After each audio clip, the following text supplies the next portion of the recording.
say that real quick. Cons. All praises, brother. All praises. Shalom. You know what I mean? Hey, for the people that can hear this thing, right? Hey, when we bring this word out, you know, right you here for them, man. We're going to bring this thing out, man. You know what I'm saying? Because that's what we're here for. You know what I mean? To teach our people to wake up their left. But first, we want to give all praise, honor, and glory to Yahweh by Shem HaMashiach Yahushua. All right? We want to give all praises to the Most High, Yahweh, man, who the world only calls God. Right? God just means Allah or powers, right? His name is Yahweh, man. He has a name. And his son name is Yahushua. Right? So I want to bring up some history, real quick, a prophecy rather. Right? And some history, right? And we're going to show them what's going on today. Right? These things are, everything that we see today is already written. The people that's ruling today was already written about. Right? There's no new thing under the sun. And it's crazy because the reason why they took out this book called the Apocrypha is because they didn't want you to know who these people were in the New Testament. Right. You can't go from Malachi, right? Persians and Persian Media, also like the Syrian captivity, the Babylonian captivity, and it was prophesied about that captivity, right? And then go skip the whole Greek captivity and then go into to the Roman captivity, right? There's got to be an order, man. But see, why would they take out? They got every other captivity, but why would they take out the Greek captivity? Right? You ever thought about that? Well, we're going to show you why through the Spirit. Right? Give me John 8:32 real quick.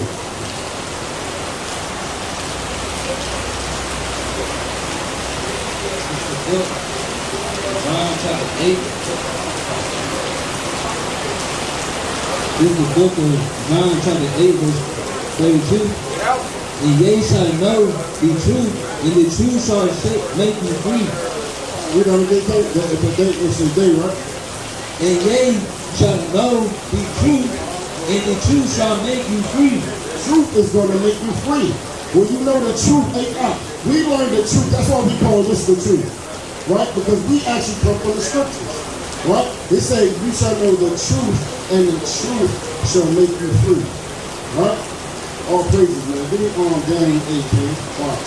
We're going to get into this, man, because it's a little bit, so we're going to get into it, right? Daniel 8, start at 1, okay? Go to, we're going to go to Matthew for the same one. It's the book of Daniel, chapter 8, verse 1. In the 3rd year of the reign of King Belshazzar, a vision appeared unto me, even unto me Daniel, after that which appeared unto me at the first.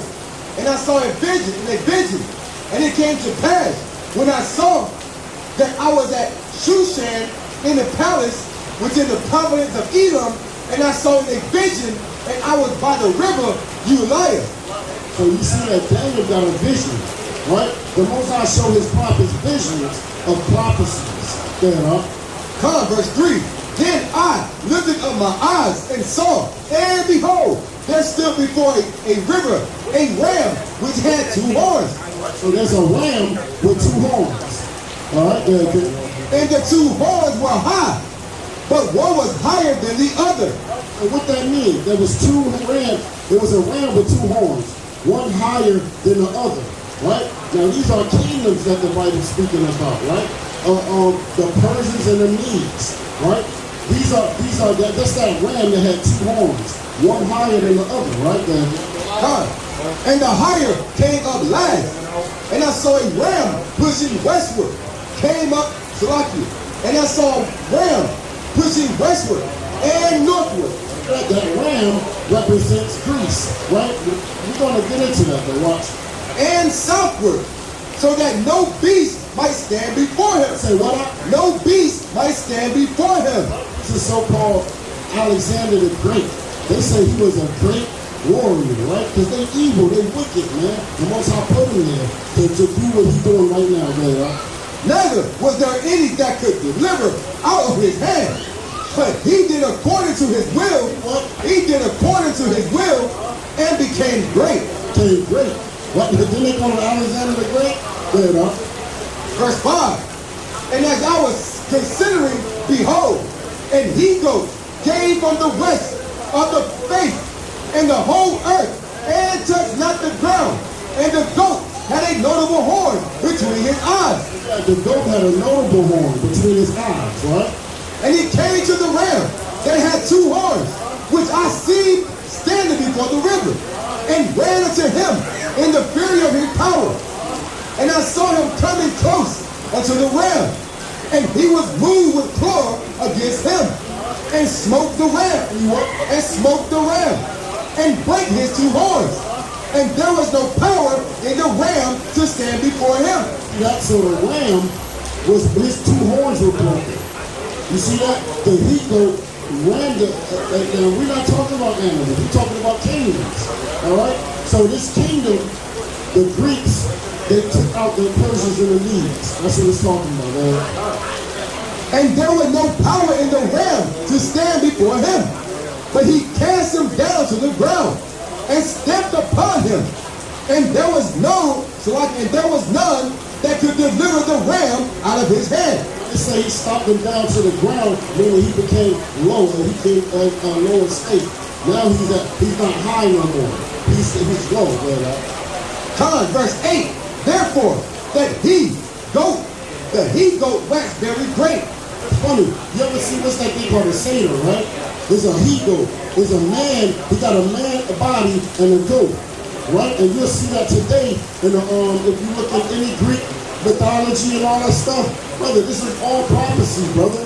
That he-goat is Greece, right there, John.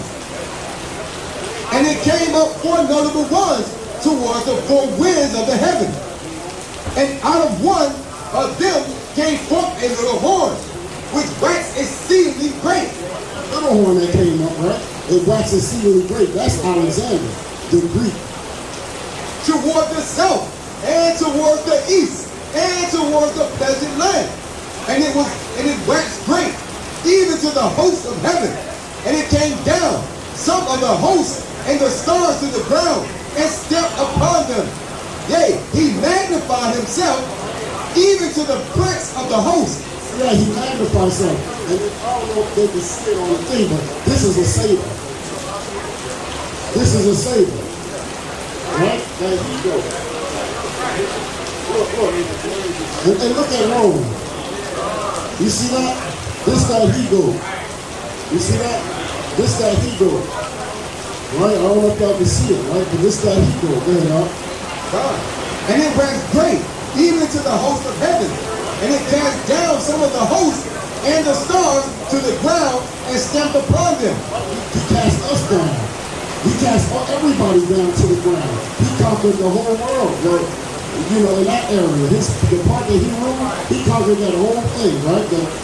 Verse 11. Yea, he magnified himself even to the prince of the host, and by him the daily sacrifice was taken. He said he magnified himself, right? And then the daily sacrifice was taken. So when he cast those stars to the ground, those were the Israelites. He cast our people down because he took over Jerusalem, right? And by him, the daily sacrifice was taken away. The daily sacrifice was taken away. And the place of his sanctuary was cast down. And a host was given him against the daily sacrifice by reason of transgression. And it came down the truth to the ground, and it practiced. And it went to the truth. And it cast down the truth to the ground, and it practiced and prospered. See that? And that's the same thing happened to us again in this captivity. The truth was stopped down to the ground. Right? The truth was out of this place. It was gone.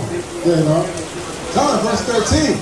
Then I heard one saint speaking, and another saint said unto that certain saint which spake, How long shall be the vision concerning the daily sacrifice and the transgression of desolation, to give both the sanctuary and the host to be trodden underfoot? And he said unto me, until 2,300 days. Then shall the sanctuary be cleansed. And it came to pass. He said, then when that time comes, when the time of the Gentiles fulfilled, then that daily sacrifice is going to be fulfilled, right? Look, that's what it said, King. Read that again, my brother. John. How long shall the vision concerning the daily sacrifice and the transgression be desolate, to give both the sanctuary and the host to be trodden underfoot? And he said unto me, until 2,000 and 300 days, then shall the sanctuary be cleansed.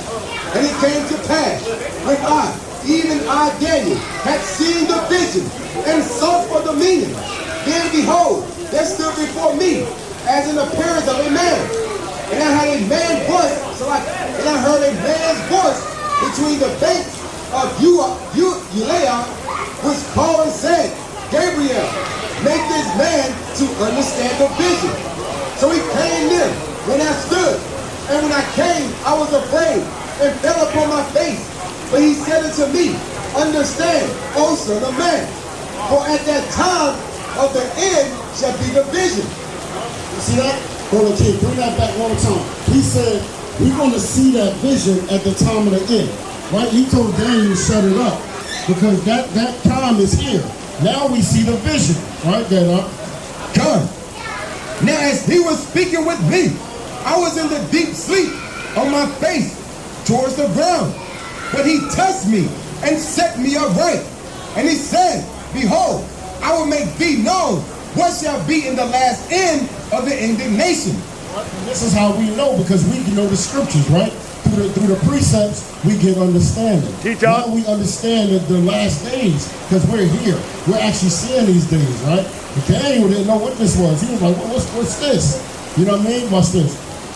For at the time upon it, the end shall be. The ram which thou sawest having two horns are the kings of the Median and Persia. See that? So the king of Salakia, the ram that had the two horns, was Persia and the Medes, right? Come, verse 21. And the rough goat is the king of Grecia, and the great horn is that. So like in the great horn is between his eyes is the first king. Now that being broken, whereas four stood for it, 4 kingdoms shall stand up out of the nation, but not in his power. But not in this power. And this is so amazing how accurate this is, right? And it's like, this that Hebrew. You see that? That's that Hebrew. It's called a satyr. You see that? That's a Greek mythology, right? They know exactly who they are. You understand? Go ahead, King. God. Verse 23. And in the latter time of their kingdom, when the transgressors are come to the full, a king of fierce countenance and understand dark sentences. Say what? Understanding dark sentences shall stand up, and his power shall be mighty, but not by his Salaki. And his power shall be mighty, but not by his own power. And he shall destroy wonderfully, and shall prosper and practice, and shall destroy the mighty and the holy people. Say what? Destroy the mighty and the holy people. These people they understand the deep secrets, brother. They know exactly what's going on today. And when they look out there and they see us out here rising up again, they know what's going on. They got our records. They know that the Most High Spirit back on earth, and he's getting his people ready. Hey, that's why they don't even care no more, man. They about to go to war, and they have to. It's going to happen. They say World War III is imminent. It's definitely going to happen, right? Come, verse 25. And through his policy, also he shall cause craft to be prospered in his hand. That word craft. Who got the blue letter? You got it? I do. I got it. Right? He said what, King? Watch it. That's Daniel 8, and what's that? 25, King. Look up craft. Watch this. He said he should cause craft, right? I'm going to let him read it again. Hold on, let him come up real quick. Oh, yeah.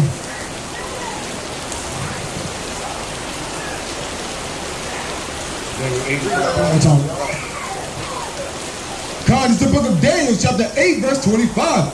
And through his policy, also he shall cause craft to prosper in his hand.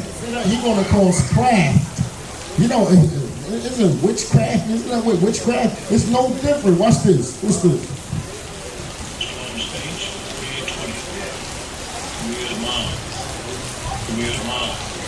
Nehemiah, right? Deceit, treachery. He said what? Deceit, treachery. He gonna cause deceit and treachery, right? So read that one more time.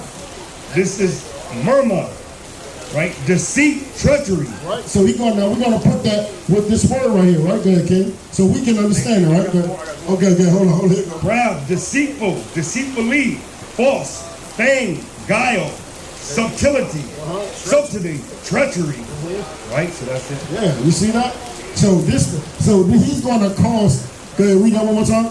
Con, and through his policy also he shall cause craft to prosper in his hand. So through his craft, or his deceit, or his treachery, or his lies, he shall cause what?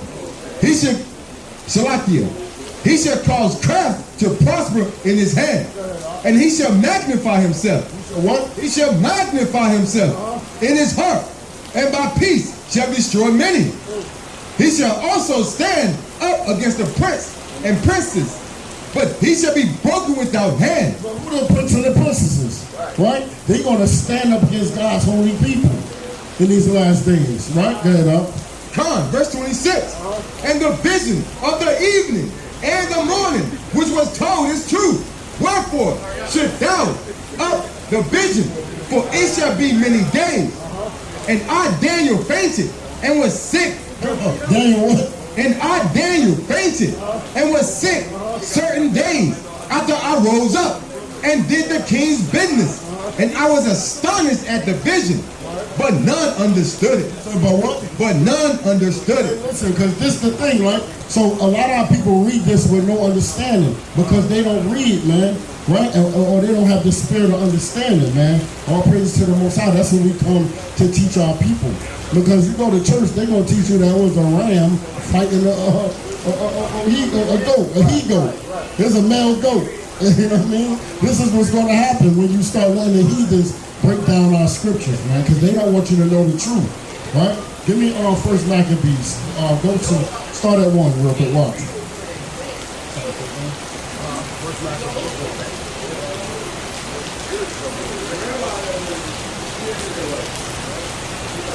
The book of First Maccabees, chapter 1, verse 1. And it happened after that Alexander, son of Philip, the Macedonian, who came out of the land of Chetam, had smitten Darius, king of the Persians and Medes, that he reigned. We just read that, right? He smitten the Persians and the Medes, right? That king.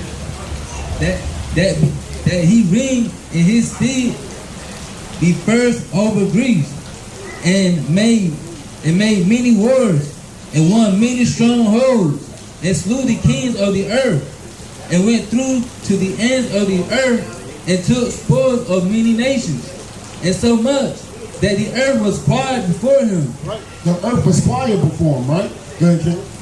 Whereupon he was exalted, and his heart He was exalted, right? and his heart was lifted up, and he gathered a mighty strong host, and ruled over countries and nations and kings, who became tributaries unto him. They became tributaries to him. So look, we just read this prophecy in the book of Daniel. So you tell me that the book of Maccabees is not real? Come on, right? Come on, guys. Teach up. And after these things he fell sick, and he perceived that he should die. Wherefore he called his servants, such as were honorable and had been brought up with him from his youth, And that's that those four generals, right? Go ahead, Art. and parted his kingdom. And parted his kingdom among them, while he was yet alive. So Alexander reigned 12 years and then died, and his servants bare rule, every one in his place. Right. And he died of disease, right? So he was a homosexual, man. Right? He called Alexander the Freak, man. Alexander the Freak died of homosexuality, man, because he was a wicked king, man. Right? Go ahead, man. And all the women he can have, he want men. That's how you know these people are finished, man. Yeah. Right? And after his death, they all put crowns upon themselves. So did their sons after them many years. And evils were multiplied in the earth. Said what? And evil was multiplied in the earth. So when the Greeks came on scene, it says what came? And evils were multiplied in the earth. And there came out of them a wicked root, Antiochus, surnamed Epiphanes, son of Antiochus, the king, who had been a hostage of Rome. And he reigned in the 137 years of the kingdom of the Greeks. In those days went there out of Israel a wicked man, who persuaded many, saying, let us go and make a covenant with the heathen. And that's our people, man. Right? Our people go and make a covenant with the heathens. That's what we see today. When you see these pastors, when you go to church Sunday, hey, those people are the people that made a covenant with the heathens, right? They're going to teach you about their gods. And then using our book, they read a couple scriptures out of our book, and then they give you their God. You understand that? That's what we're seeing at the end. Hold on, let's drop down.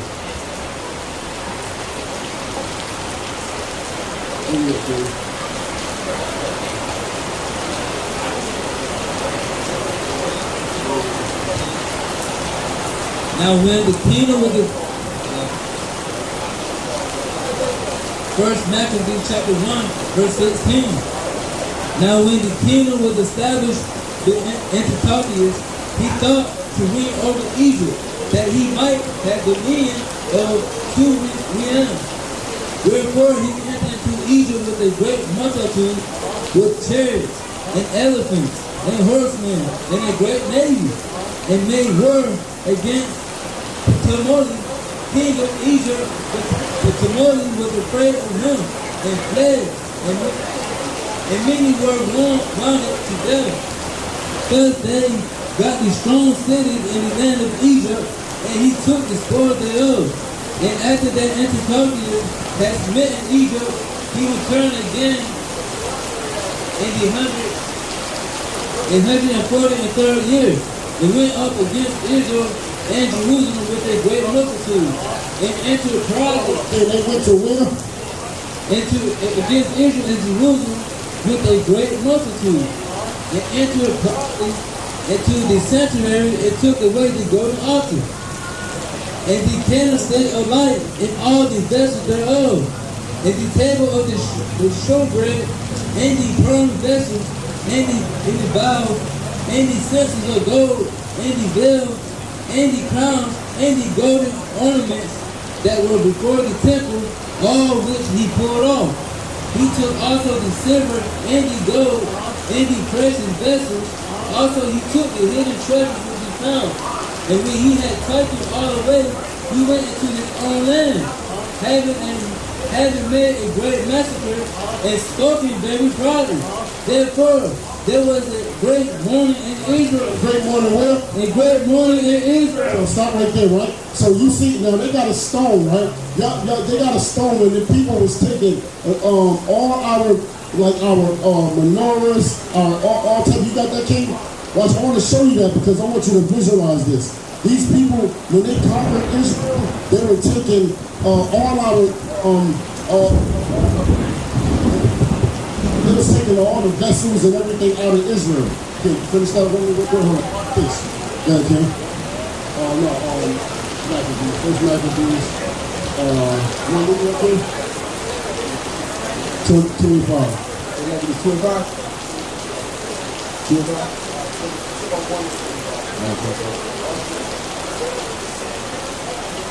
This is the book of First Maccabees, chapter 1 and verse number 25. And it reads, therefore, there was great mourning in Israel. There was great mourning in Israel in every place where they were. So that the prince and elders born, the virgins and young men were made feeble, and the beauty of the women was changed. And that's what's going to happen again. You see, there's nothing new under the sun. The same thing happened during this time. The beauty of the woman in Isaiah 3, when the Most High took the beauty of the daughters of Zion, that happened again, and it happened in slavery, right? And here, go right here. See, this is when they took all our victuals out of the land. And that's even in Rome right here. That's Rome, right? And they think these stones is in Rome right now, right? Could you bring that part back up, King? I think it's 2022 or something like that. Watch. All right? You see that? You see it again? Come on. Watch this. The book of First Maccabees, chapter 1, verse 21. And entered proudly into the sanctuary and took away the golden altar and the candlestick of the light and all the vessels thereof and the table of the showbread and the pouring vessel and the visual and the censer of gold and the veil and the crowns and the golden ornaments and that were before the temple, all which he pulled off. They took all our vessels, all our stuff out of the sanctuary, all our holy items. They also took what? They took our records, right? Which is the Bible. Shalom, King. Right? They took our records, right? So what happened? They took our records and made it their records, right? And then they start teaching that everybody can be saved. They say, you know what? Stay out of the Apocrypha, stay out of the Old Testament. Matter of fact, you couldn't even read it because they had to teach you. Right there, King. God, verse 23. He took also the silver and the gold and the precious vessels. Also he took the hidden treasures which he found. And when he had taken all away, he went into his own land, having made a great massacre and spoken very proudly. Spoken proudly. You saw them, what they went on the stone. Right? They put that to mock us, brother, that we went in their sanctuary and took all their goods. Right? God, therefore, there was great mourning in Israel, in every place where they were, so that the prince and the elders mourned, the virgins and the young men were made feeble, and the beauty of the women were changed. Every bridegroom took up lamentations, and she that sat in the marriage chamber was in heaviness. The land also was moved, for in the habitations thereof. And this is another precept. Because there's nothing new under the sun in the Isaiah 3, like I brought out, right? Yeah, okay, so you tell me that this book ain't what real? You got to be kidding me, like that, God, and all the house of Jacob was covered with confusion.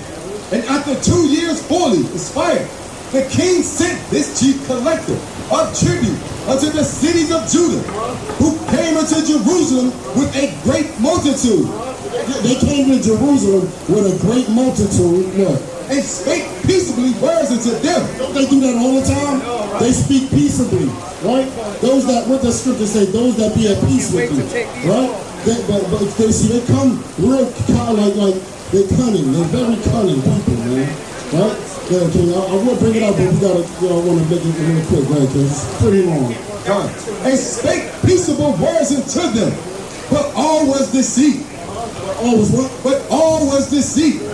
For when they had given him credence, he fell suddenly into the city and smote him very sore. Smote the city very sore, man. And destroyed much people of Israel. Of where? People of Israel. And when he had taken the spoils of the city, watch this, he set it on fire and pulled down the houses and the walls thereof on every side. But the women and children took they captive and possessed the cattle. Then builded they the city of David with a great and strong wall. So they built the city of David with a great and strong wall. You understand that? You see that? They built it. And you know what's crazy? That Wailing Wall, that was built by Alexander. You understand? He was trying to rebuild it. That's in history. Right? He was trying to build it. That's when them Jewish, the so-called Ish people go in and they be going, that's what they doing. Shalom. Shalom. Then builded they the city of David with a great and strong wall and with a mighty tower, and made it a stronghold for them. So they basically made it a tower for them. You see that? Come.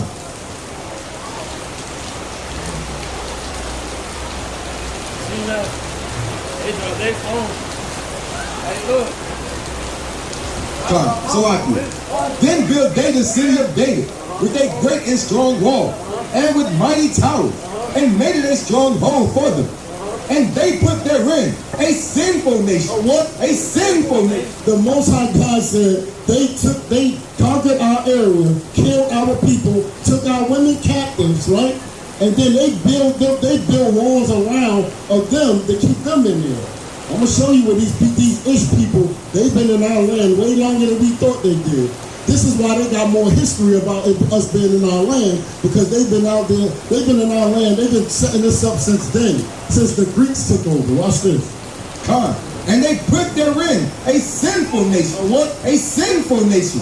Wicked men. What? Wicked men. So when we talk about the devil and wicked men, the scriptures say that, put me on Revelations 2 and 9 real quick.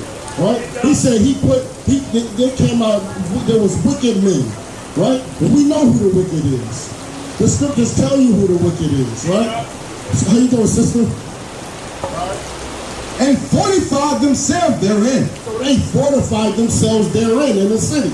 Well, you got that, Revelation 29. It's the book of Revelation, chapter 2, verse 9.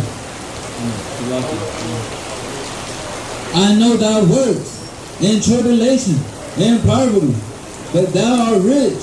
And I know the blasphemy of them which say they are Jews, and are not, but are the synagogue of Satan. See that? They're the synagogue of Satan, man. So they're wicked. God, verse 35.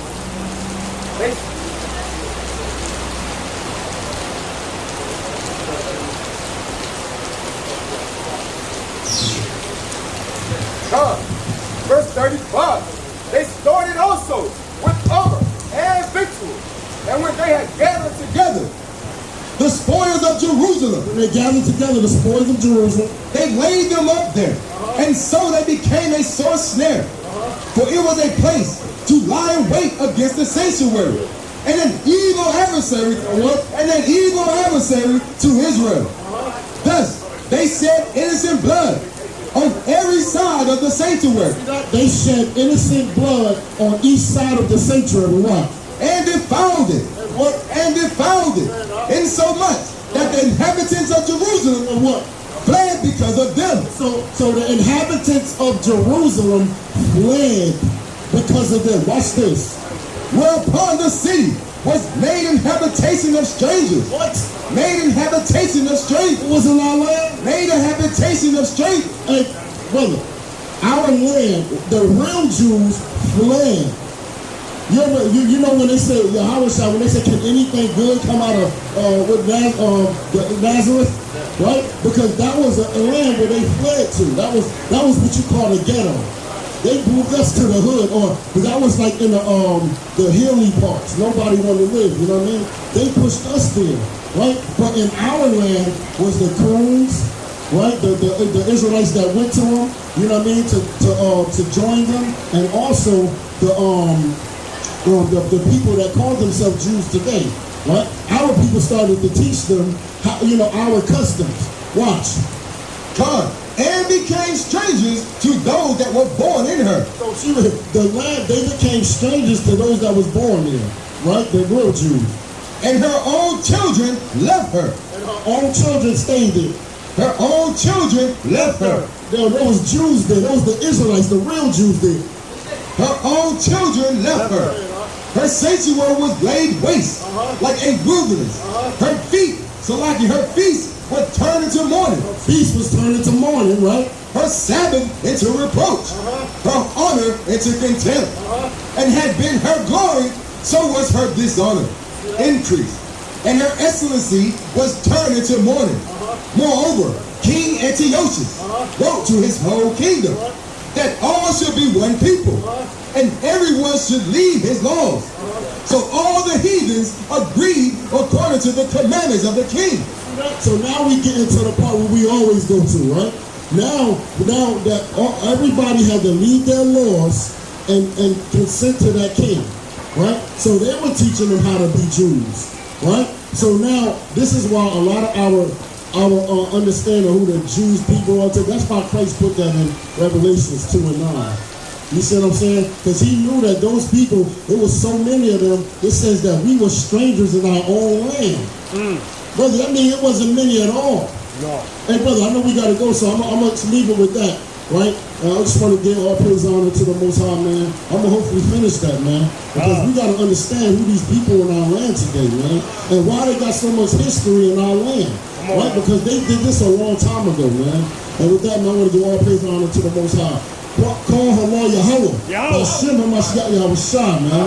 All praises to the Most High. Call Allah Yahweh, man. We gotta give all praises to the Most High, man. Shalom. Shalom.